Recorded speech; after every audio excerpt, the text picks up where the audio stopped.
kabuknoy, at welcome back naman sa ating channel. So mga kabuknoy, meron tayong gagawin dito na Sniper 150. So bali may dala sa ating Sniper 150. Yung problema ni boss, yung kanyang bandang gilid kumakalampag daw. Yun ang alamin natin mga kabuknoy, ano ba yung problema ng kanyang sniper. So pakita ko muna yung problema ni boss. Let's go. So ito na yung problema ni boss sa kanyang Sniper 150. Yung dinala sa atin. Yun, so pandarin mo natin para marinig natin yung problema ng kanyang sniper.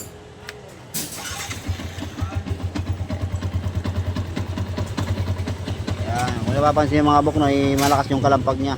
So dinala sa atin, bali tayo lang pinagawa sa kanyang sniper. So pinagkatiwala sa ating mga kabuknoy, sabi sa atin videoan daw para makita yung problema ng kanyang sniper. Yun, let's go. So kalasin ko muna yung bandang gilid mga kabuknoy, tsaka tambuso kalasin na rin natin. Yan guys, nakakalasan natin yung pipe, yung kabilang pisngin ng play rings nya. So next natin yung kanyang crankcase cover. So kalasin natin mga kabuknoy para makita natin yung yung problema ng kanyang sniper.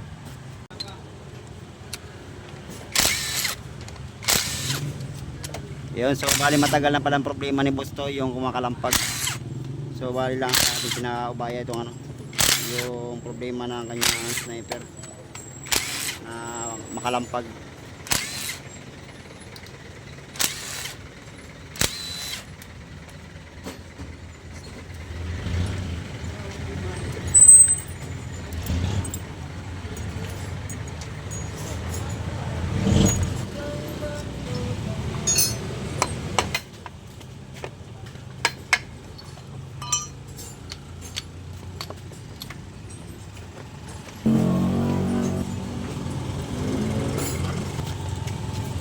Yan guys, nakakalas ko na yung cover niya. So check natin.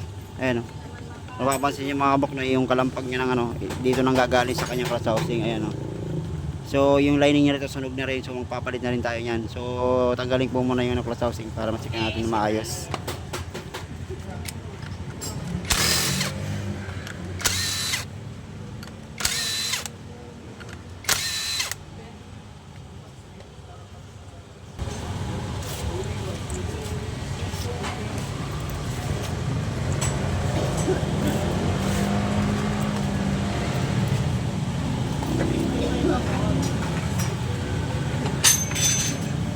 Yan guys, ito na yung kanyang lining. Ayan o, kung napapansin nyo, sunog na yung lining nya.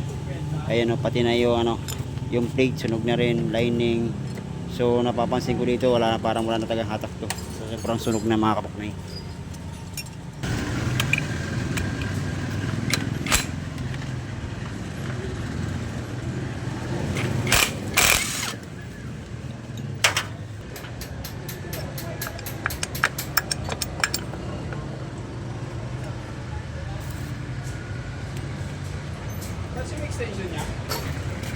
Yan guys, ito na yung clutch housing. So ito na yung problema ni boss, kaya hindi matanggal yung kalampag dahil nga dito. Ayan o, pakak.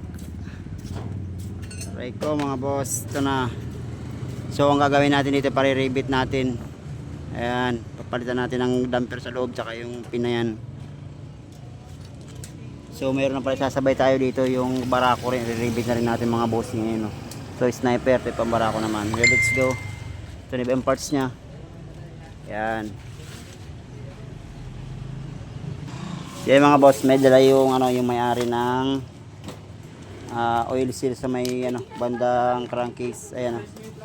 At saka itong damper pan-TMX. So ito pa, may dala sa lining at saka lining at saka yung clutch hub, clutch wheel.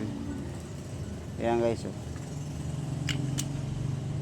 Yun, so try natin mga kabuknoy. Saka spring meron din. Assalamualaikum. Siyan boss, ito na yung sniper na clutch housing na tanggalan natin yung pin. So pakita ko muna yung problema sa clutch damper tsaka yung clutch damper ng TMX. Siyan boss, ito na yung sa may sniper nya. So bilog lang yung yung damper nya. Ayan o. Yan, so kunin mo yung yung pan TMX doon. Ayun o, ayun o. Yan guys. Yan na yung pang Sniper 150 ni boss. So bali re-rebit na natin yan. So try natin yung pang TMX 155 may papalit natin. Let's go. Yan guys. So ito na yung ano, yung pang TMX 155 mga bossing. Ayan o. So try natin mga bossing na isalpak dito sa kanyang ano, clutch housing. Siya guys, na isalpak na natin yung damper ng TMX. Ayan o. So wala na siyang kalog mga bossing. Yun, nare-rebit na lang natin yan.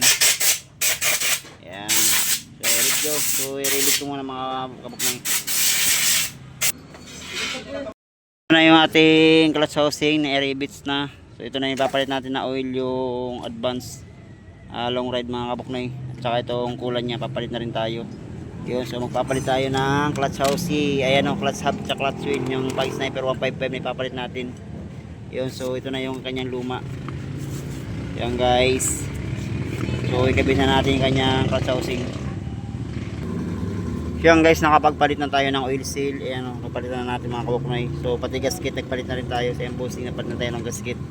Ayan o, so nakapagkabit na natin yung Pang Sniper 155 na clutch hub, clutch wheel, tsaka lining nya. Yun, so lagyan natin yung cover mga kabuknoy.